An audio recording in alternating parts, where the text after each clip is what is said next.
नमस्कार साथियों, स्वागत है आपका हिंदी के एक और जबरदस्त वीडियो में। तो दोस्तों, कल जहां से हमने समाप्त किया था आज वहीं से हम इसको शुरू करेंगे। तो आपको मालूम है कल हमने व्यंजन संधि की शुरुआत की थी, जिसमें हमने नियम 1, नियम 2 और नियम 3 कल अच्छे से पढ़ लिया था। तो दोस्तों, आज जो शुरुआत होगी आज होगी नियम 4 से। जैसा कि मैंने कल आपको बताया था कि किसी भी चैप्टर को यदि आप विभाजित करके पढ़ते हैं, भागों में बांट के पढ़ते हैं, तो चीजें उतनी ही आसान आपके लिए हो जाती हैं। और मैंने कल आपको ये भी बात बताई थी कि दोस्तों, हिंदी में संधि एक ऐसा चैप्टर है जो थोड़ा सा आप उसको टफ कैटेगरी में मान सकते हैं। लेकिन दोस्तों, ये हमारा दावा है, यदि इस टफ चैप्टर को आपके लिए आसान, इतना आसान बना देंगे कि आप सोचते रह जाएंगे साथियों। क्योंकि कुछ भी गलत करें आप, परंतु संधि का एक भी सवाल आपसे गलत नहीं होगा। निवेदन है साथियों कि वीडियो में अंत तक आप बने रहें, उसके बाद आप डिसाइड कीजिएगा कि चैनल को सब्सक्राइब करें या ना करें। तो दोस्तों, जैसा कि नियम 4 यहां पर आप पढ़ सकते हैं, इसमें लिखा हुआ है जिन शब्दों के पहले अक्षर पर अनुस्वर। एक एक बात को ध्यान से सुनना है, यदि आप दूसरी बार भी पढ़ रहे हैं तब भी, और यदि पहली बार पढ़ रहे हैं तब भी। अनुस्वर दोस्तों, जिसको आप बिंदी कहते हैं, है ना, उसको बोलते हैं अनुस्वर। ये हमने सब आपको वर्णमाला में पढ़ा रखा है। यदि आपने पिछले वीडियो नहीं देखे हैं तो दोस्तों, इसी वीडियो के डिस्क्रिप्शन में लिंक मिल जाएगा आपको सभी वीडियो का, आप वहां से जाकर के सारी वीडियो देख सकते हैं। बिल्कुल निःशुल्क बैच है साथियों, जब तक पूरा इसको समाप्त नहीं कर लेंगे तब तक हम यहाँ पर रुकने नहीं वाले हैं। तो साथियों, अनुस्वर होता है अंक की बिंदी जिसको आप बोलते हैं। तो क्या पढ़ा आपने, पहले अक्षर पर यदि अनुस्वर हो तो शब्द का विच्छेद का मतलब उसको तोड़ना। तो विच्छेद अनुस्वर को तोड़कर होगा। ठीक है, किसको तोड़कर होगा? अनुस्वर को, मतलब बिंदी को ही हम तोड़ेंगे। अब तोड़ेंगे किस प्रकार से? आधे माह में किया जाएगा, मतलब शब्द का विच्छेद अनुस्वर को तोड़कर आधे माह में। माँ के नीचे हलंत लगा हुआ है, इस बात को नोट कर लीजिएगा। यदि हलंत नहीं लगा हुआ होता तो दोस्तों ये पूरा माह होता, लेकिन इसके नीचे हलंत लगा हुआ है, इसका अर्थ ये हुआ कि ये आधा माह है। तो दोस्तों, किसका विच्छेद होगा शब्द में? तो अनुस्वर का विच्छेद होगा। और दोस्तों, विच्छेद के बाद में अनुस्वर कहाँ तब्दील हो जाएगा? ये हो जाएगा आधे माह में। तो जैसा कि दोस्तों, ये कुछ शब्द आपको यहाँ पर इस नियम के दिखाई दे रहे हैं। तो चलिए दोस्तों, इसको हम हल करके दिखाते हैं।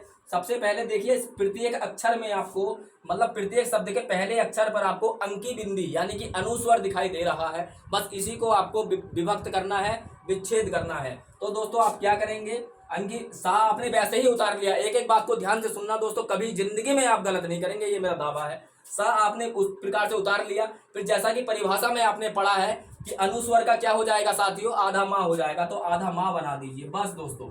हलंत जरूर लगेगा क्योंकि आधा माह है। ठीक है, उसके बाद में जो भी शब्द जैसा बचा है उसको सेम आप वैसा ही उतार देंगे, तो बचा विधान। अब दोस्तों, यहाँ पर जो एक बात आपको और समझनी है, क्योंकि आपको मालूम है दोस्तों कि संधि में 3 प्रकार से सवाल पूछे जाते हैं। एक सवाल तो इस प्रकार से होता है, जैसे कि ये शब्द आपको दे दिया गया और यहाँ से पूछा गया है कि बताइए इस शब्द में कौन सी संधि है ना। और फिर दूसरा जो शब्द आपसे पूछा जाता है साथियों, वो इस प्रकार से, मतलब संधि करके संधि विच्छेद रूप में आपसे पूछा जाता है कि सम प्लस विधान में कौन सी संधि है। और तीसरा जो प्रकार आपसे पूछा जाता है दोस्तों, वो पूछा जाता है, या तो आपको शब्द जुड़ा हुआ होगा उसको, मतलब सब संधि विच्छेद करने के लिए दिया जाएगा। मतलब जैसे कि ये शब्द है, बोला जाएगा कि इसको संधि विच्छेद कर दीजिए, आपको ऐसे करना होगा।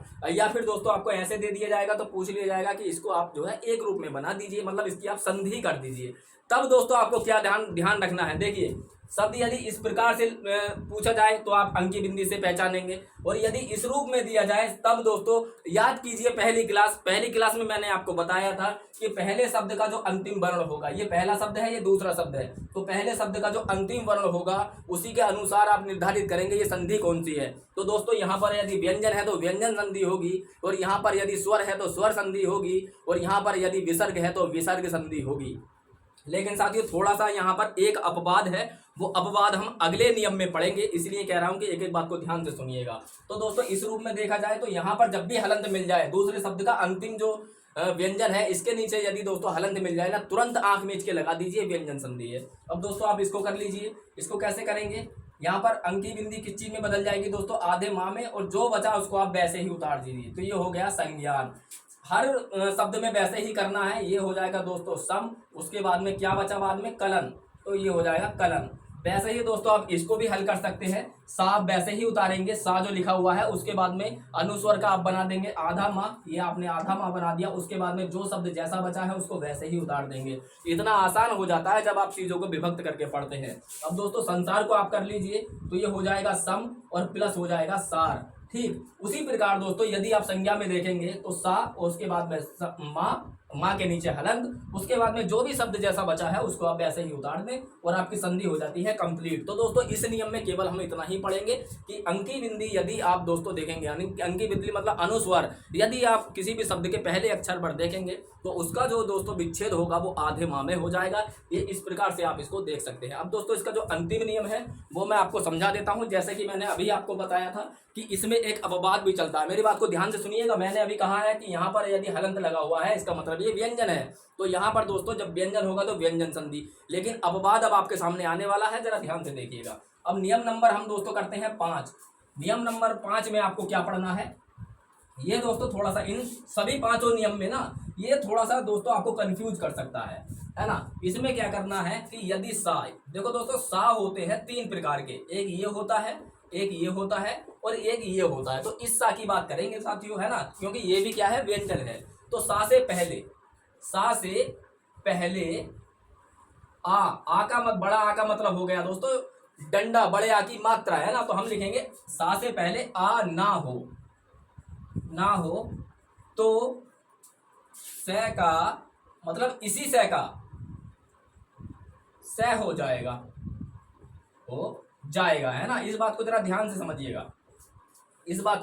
से समझिएगा, देखिए यदि कोई शब्द लिखा हुआ है, इसको एग्जाम्पल से समझेंगे अच्छे से समझ में आएगा। जैसा देखिए मैंने यहाँ पर लिख दिया सुषमा, ठीक है, सुषमा मैंने यहाँ पर लिख दिया।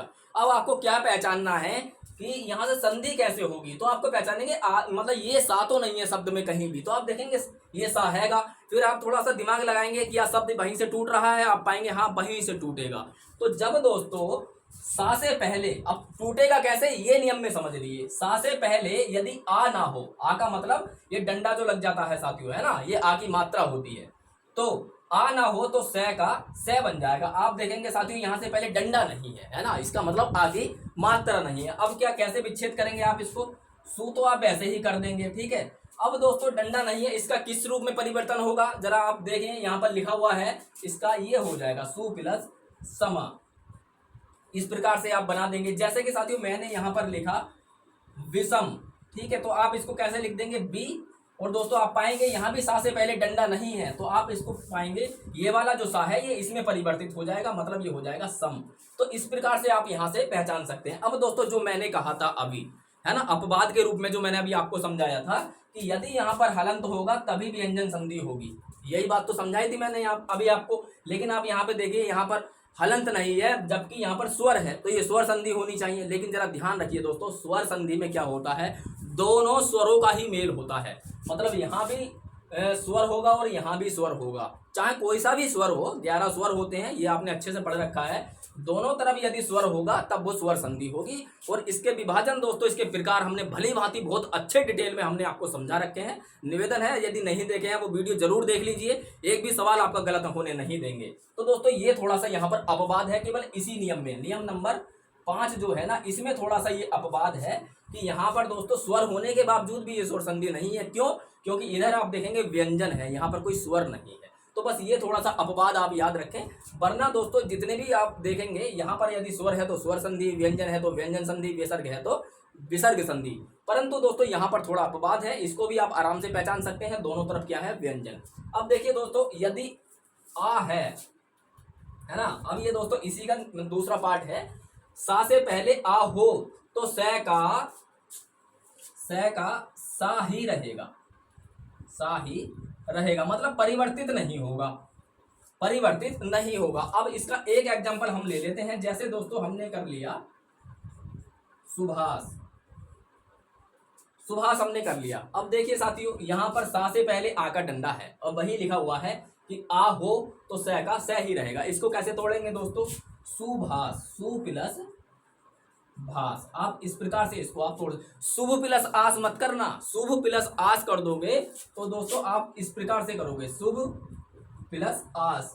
अब आपको मालूम है कि इसका कोई अर्थ नहीं होता है, आस का कोई अर्थ नहीं होता। और जब भी दोस्तों निरर्थक तो कोई शब्द होता नहीं है, हर शब्द का कुछ ना कुछ अर्थ जरूर होता है। लेकिन आप यहाँ पर पाएंगे तो सु प्लस भास है, आप कहेंगे सु का कुछ अर्थ नहीं होता। वैसे दोस्तों ये मुकम्मल शब्द नहीं है, परंतु साथियों आपको मालूम है कि सुभाष, सु का मतलब होता है अच्छे, मतलब अच्छे रूप में इसका सेंस किया जाता है। सुभाष का मतलब क्या हो गया, देखिए एक होता है भास, भास मतलब बोलना, और सुभाष का मतलब क्या हो गया, अच्छा बोलना। तो सु सुंदरता को प्रदर्शित करता है, ये जो है उपसर्ग है ना, भले ही शब्द नहीं है, शब्दांश है, उपसर्ग है, और इसका अर्थ ये होता है सुंदरता ला देता है शब्द में। जैसे कि दोस्तों भास है ना बोलना, और सुभाष अच्छा बोलना, तो इसलिए सुभाषी कौन होता है, जो अच्छा बोलता है। तो इस प्रकार से साथियों आप इस व्यंजन संधि को हमने आज समाप्त कर लिया है। अगर दोस्तों आपको थोड़ा बहुत भी समझ में आया है तो दोस्तों आप चैनल को सब्सक्राइब कर सकते हैं, अन्यथा दोस्तों आपके पास बहुत सारे विकल्प हैं यूट्यूब पर, आप कहीं भी जा करके देख सकते हैं। तो दोस्तों पुलिस की जो आपकी वैकेंसी है इसमें हिंदी का बहुत बड़ा योगदान है, बहुत बड़ा रोल है। ये एकमात्र ऐसा सब्जेक्ट है साथियों जिसमें आप पूरे के पूरे नंबर ला सकते हैं। तो हम जी जान लगा देंगे आपके लिए दोस्तों, एक एक सवाल आपको यहाँ से मिल जाएगा, ये हमारी गारंटी है, हमारा दावा है। ऑफलाइन हमारी क्लासें चलती हैं यूट्यूब पर, ये हमारा प्रथम प्रयास है, और उम्मीद करते हैं साथियों कि आप हमारे प्रयास से खुश होंगे। तो चलिए मिलते हैं अगले वीडियो में, तब तक के लिए नमस्कार।